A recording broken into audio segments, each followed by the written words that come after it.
নমস্কার বন্ধুরা, আপনারা সবাই কেমন আছেন? আশা করছি আপনারা সবাই অনেক ভালো আছেন। এখন আপনারা দেখছেন ভুতুড়ে ডায়েরি 01, সাথে আছি আমি সালমা। আজ আপনাদের সাথে একটা ছোট্ট গল্প শেয়ার করব, প্রথম পার্ট। তো কথা না বাড়িয়ে ভিডিওটা শুরু করা যাক। তো গল্পের নাম হলো জঙ্গলের পরীর রহস্য। এক গভীর জঙ্গলে, যেখানে দিনের আলো ঠিকমতো মাটিতে পৌঁছায় না, গ্রামের মানুষ সেই জঙ্গলকে বলতো পরীর বন। কিন্তু নামটা যত সুন্দর, তার ভেতরের রহস্য ততটাই ভয়ঙ্কর। গ্রামের সবাই জানতো সূর্য ডোবার পর ওই জঙ্গলে কেউ যায় না, কারণ অনেক বছর আগে যারা গিয়েছিল তারা আর কখনো ফিরে আসেনি। একদিন শহর থেকে আসা এক তরুণ আসিফ এই গল্পগুলো শুনে হাসতে লাগলো। সে ভাবলো এগুলো সব গ্রামের লোকেদের কুসংস্কার। সেই রাতেই সে সিদ্ধান্ত নিল জঙ্গলে গিয়ে সত্যটা খুঁজে বের করবে। রাত ঠিক 12টা, চারিদিক নিস্তব্ধতা, শুধু ঝিঝি পোকার শব্দ। আসিফ টর্চটা নিয়ে জঙ্গলে ঢুকলো। প্রথমে সবকিছু স্বাভাবিক লাগছিল, কিন্তু কিছু দূর গিয়ে সে শুনতে পেল একটা মিষ্টি কণ্ঠস্বর, এইদিকে এসো। আসিফ থমকে গেল।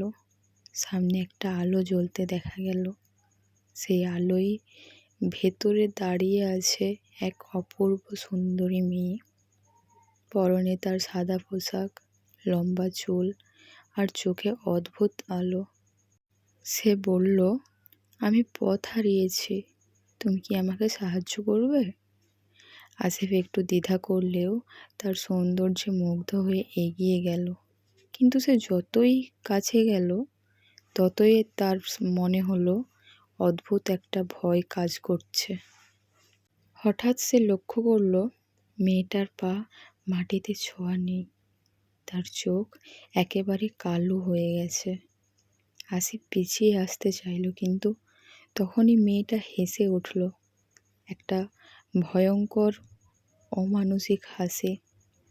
সে বলল, এত সহজে কি কেউ ফিরে যেতে পারে? হঠাৎ চারিদিক থেকে আরো অনেক একই রকম পরী বেরিয়ে এলো।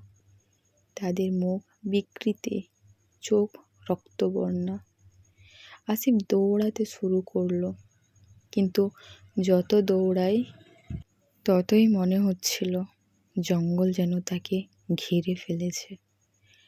হঠাৎ সে পড়ে গেল, আর শেষবার সে দেখল সেই পরীগুলো তার দিকে ধীরে ধীরে এগিয়ে আসছে। পরের দিন সকালে গ্রামের লোকেরা জঙ্গলের ধারে আসিফের টর্চটা খুঁজে পেল, কিন্তু আসিফকে আর কখনো পাওয়া যায়নি। লোকেরা বলে মধ্যরাতে এখনো ওই জঙ্গলে গেলে একটা মিষ্টি কণ্ঠস্বর শোনা যায়, এই বলে ডাকে যে এইদিকে এসো। আর যারা ওই ডাক অনুসরণ করে তারা আর কখনো ফিরে আসে না। তো বন্ধুরা, আজ এতটাই। কাল আবার নেক্সট পার্ট আসবে। গল্পটা কেমন লাগলো অবশ্যই জানাবেন। লাইক, কমেন্ট, শেয়ার করবেন, ফলো করে পাশে থাকবেন এরকম আরও নিত্য নতুন ভিডিও পাওয়ার জন্য। তো বন্ধুরা, আজ এতটাই। কাল আবার দেখা হচ্ছে নেক্সট কোনো একটা ভিডিওতে।